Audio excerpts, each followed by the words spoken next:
Esta exposición, que se podrá visitar hasta el próximo 26 de marzo, es fruto de la colaboración entre el Museo Nacional del Prado, la Real Academia Gallega de Bellas Artes y la Fundación Catedral de Santiago. El maestro Mateo es un personaje bastante desconocido a pesar de la relevancia de su obra para la Catedral de Santiago.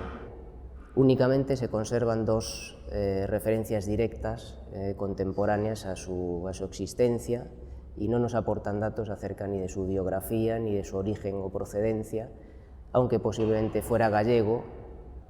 La exposición aborda el proyecto del maestro Mateo en la Catedral de Santiago, que se desarrolla entre los años más o menos 1168 y 1211.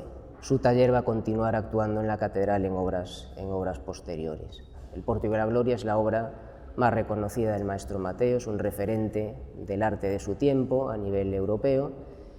Está presente en la exposición a través de contenidos digitales y nos sirve para introducir el resto de contenidos que tenemos con piezas reales.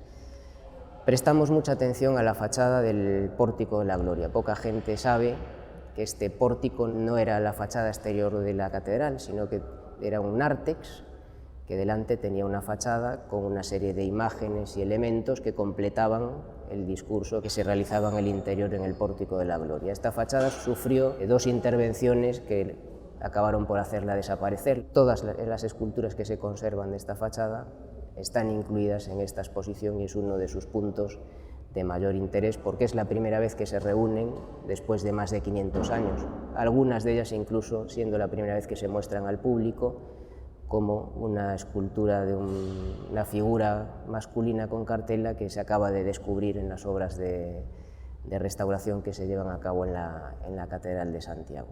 Aparte de estas esculturas, que es uno de los puntos más importantes de la exposición, hay también otros elementos de esta fachada exterior del Pórtico de la Gloria de gran importancia.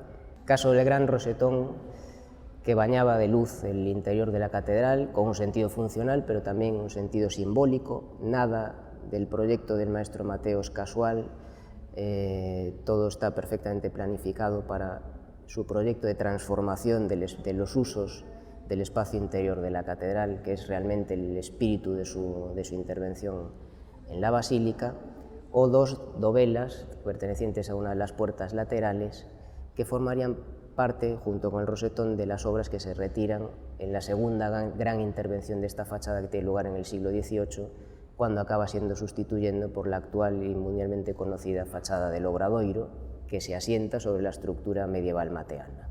La siguiente gran intervención de Mateo en la catedral es el coro pétreo, que ocupó los primeros tramos de la nave central de la catedral hasta principios del siglo XVII, en que es sustituido por una nueva sillería ya de madera. Tenemos dos importantes piezas en esta exposición. Una de ellas, una delicada imagen de San Mateo, y la otra pertenece a la fachada del trascoro, donde habría una epifanía y a su lado las figuras de los tres caballos del cortejo de los Reyes Magos que abandonan la ciudad de Jerusalén tras entrevistarse con Herodes.